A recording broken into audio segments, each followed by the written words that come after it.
Hai, berjumpa kembali bersama Bu Fe di sini di mata kuliah Rekayasa Transportasi.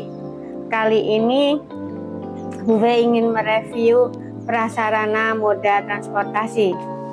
Di topik ini, mahasiswa diharapkan mampu menjelaskan secara terinci tentang sarana dan prasarana moda transportasi.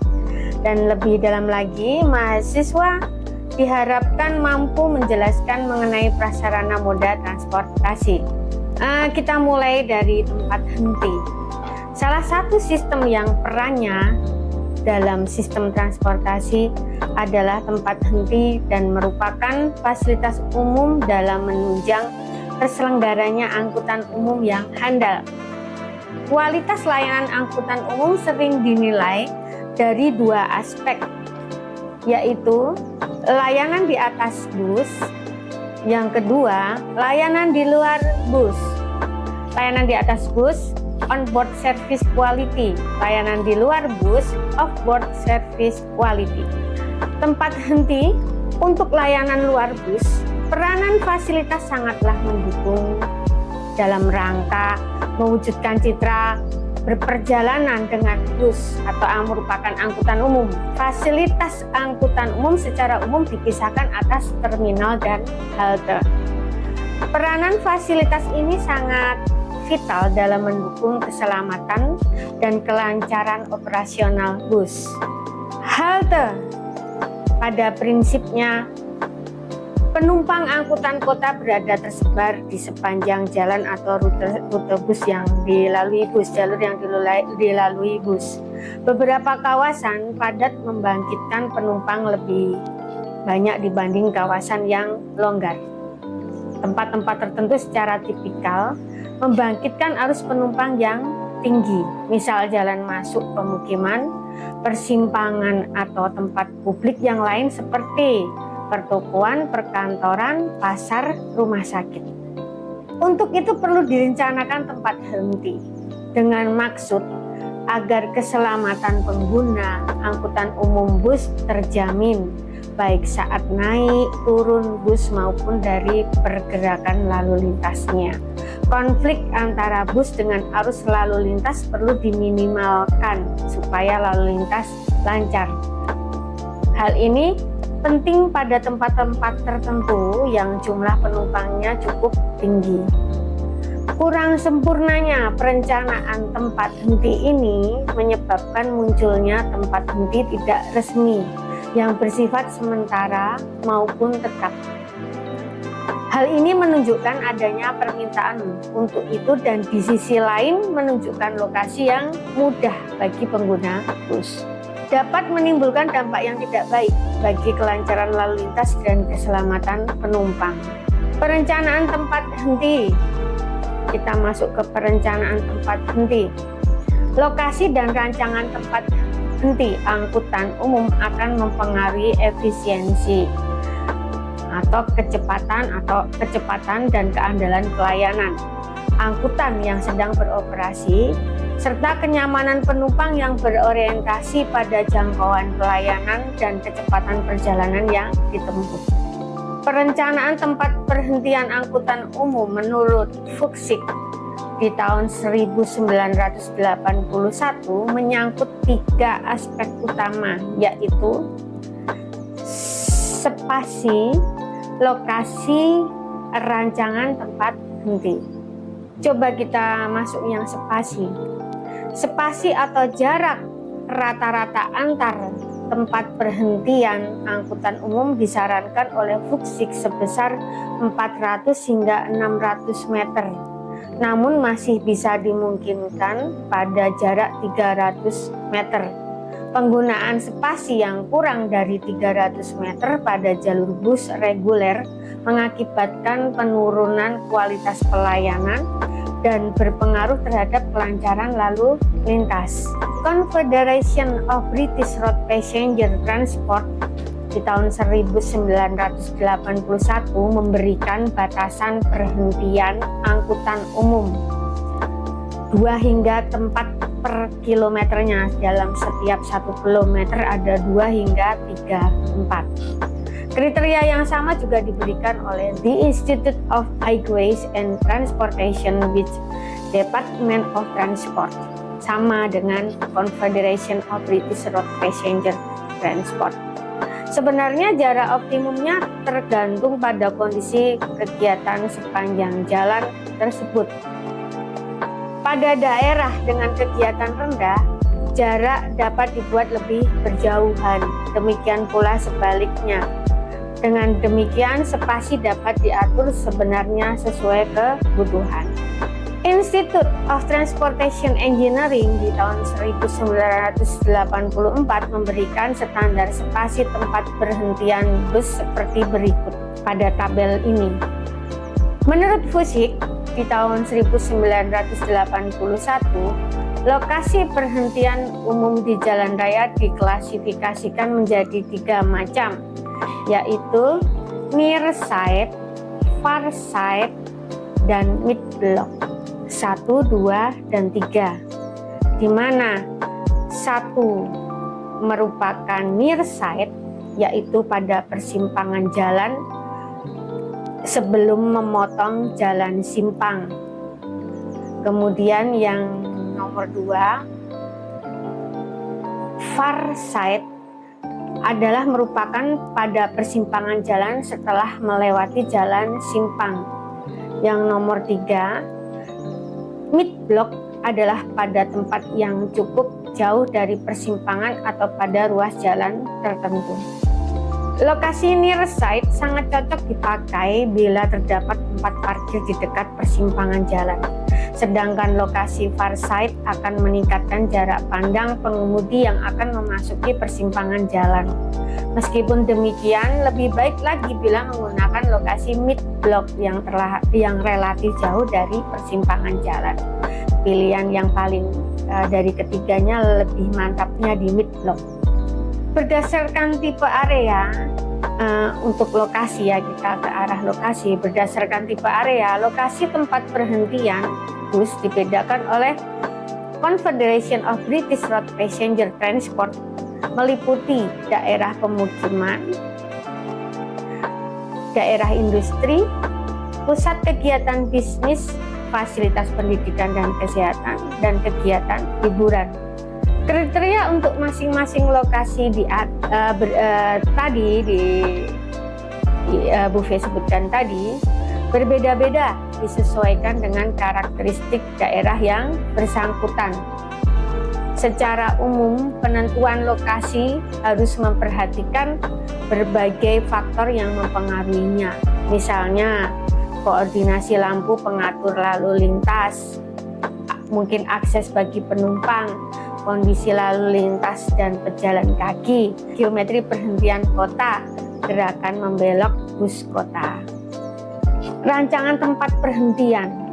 Beberapa bentuk fasilitas bus kota yang sering dijumpai adalah curbside, laybus, bus shelter. Curbside, bentuk ini memanfaatkan trotoar untuk menampung penumpang yang akan naik dan turun bus. Bentuk ini digunakan pada trotoar dan jalan yang sempit. Pemilihan curbside ini pada trotoar dan jalan sempit yang tidak memungkinkan bus kota berhenti terlalu lama karena akan mengganggu arus lalu lintas. Sebagai tanda, diberikan rambu perhentian bus kota. Seperti ini gambarnya, contohnya untuk curbside. Laybus, bentuk ini digunakan pada trotoar yang cukup lebar sehingga dapat dibuat lekuan yang memungkinkan bus berhenti di dalam lekuan tersebut di luar badan jalan. Keuntungan bentuk ini adalah mengurangi gangguan terhadap lalu lintas pada saat menaikkan bus berhenti lebih lama. Kalau contoh yang di Jogja, di Malioboro, itu depan toko Ramai atau di Janti dekat kampus ITNY sebelah barat rumah makan Suharti itu. Juga ada di depan rumah sakit JIH Ring Road Utara.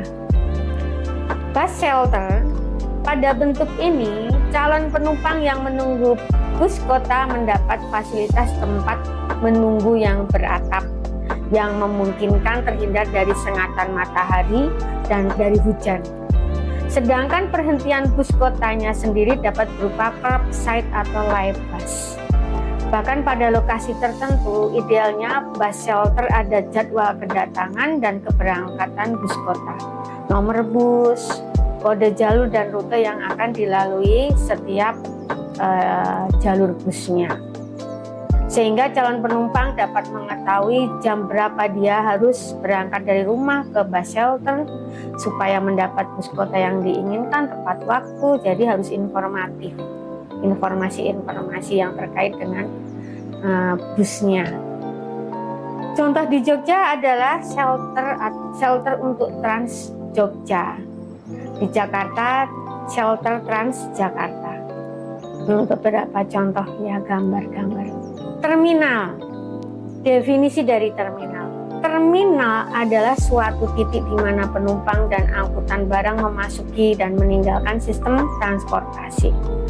Terminal selain merupakan komponen fungsional utama dari suatu sistem transportasi, juga merupakan prasarana yang mahal, yang jika tidak direncanakan dengan baik bisa mengurangi efisiensi suatu sistem transportasi, misalnya menjadi kurang berfungsi atau malah menjadi titik rawan kemacetan atau bahkan beralih fungsi. Banyak terjadi hal-hal seperti itu.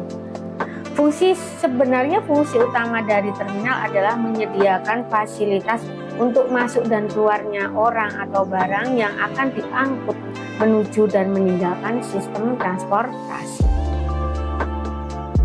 Secara umum, fungsi terminal adalah memuat dan membongkar barang dan penumpang.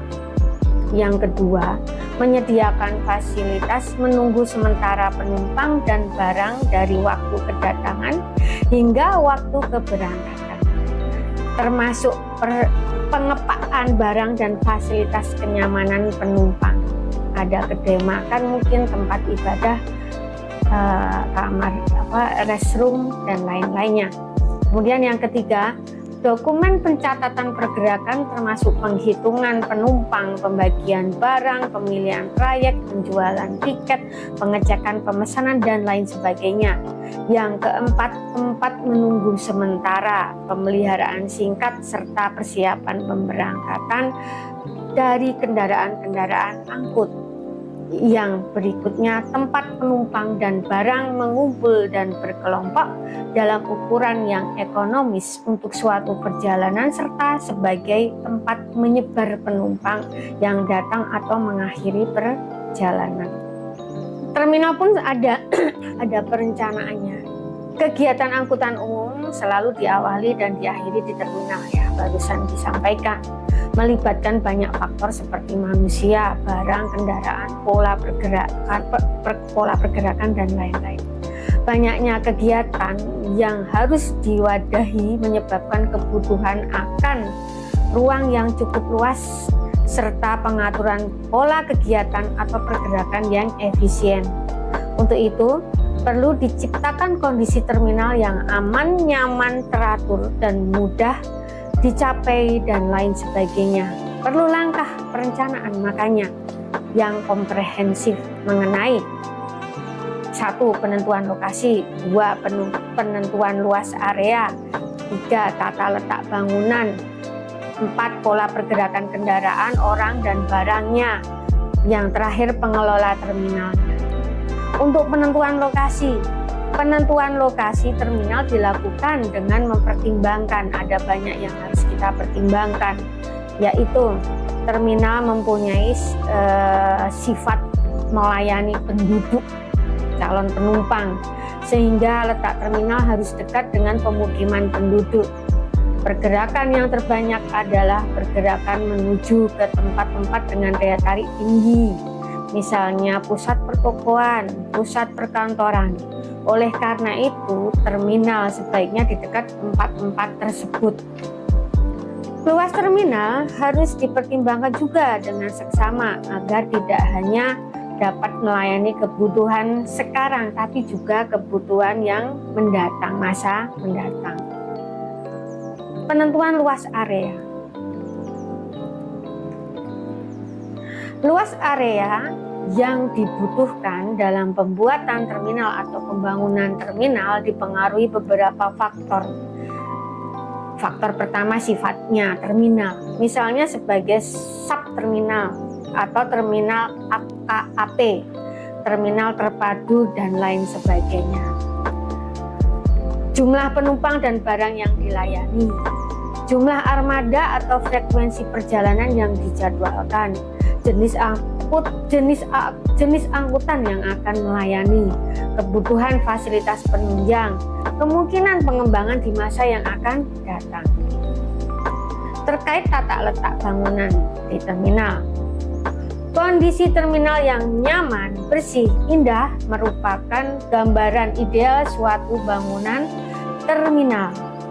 Kondisi tersebut bisa diwujudkan dengan mengupayakan penataan bangunan di terminal sebaik mungkin. Penataan ini harus memungkinkan terjadinya pola pergerakan yang efisien dan aman dan nyaman, hubungan yang efisien antara bangunan satu dengan lainnya yang memiliki fungsi berbeda. Konsep hubungannya ya. Tingkat keamanan dan keselamatan secara umum, pengoperasian yang baik, kemudahan memanfaatkan fasilitas yang ada. Terkait pola pergerakan, di dalam terminal terdapat 3 macam pergerakan orang, barang, dan kendaraan. Ketiga jenis pergerakan ini harus diatur agar tidak memberi gangguan pada masing-masing pergerakan dan untuk memudahkan proses pergerakan. Perencanaan awal pergerakan kendaraan terkait dengan tata letak bangunan, demikian juga untuk pergerakan orang dan barangnya. Pola pergerakan harus menjamin kelancaran, keamanan, dan kenyamanan pergerakannya. Untuk itu perlu rambu-rambu lalu lintas untuk pergerakan kendaraan, fasilitas, dan disiplin pengemudi.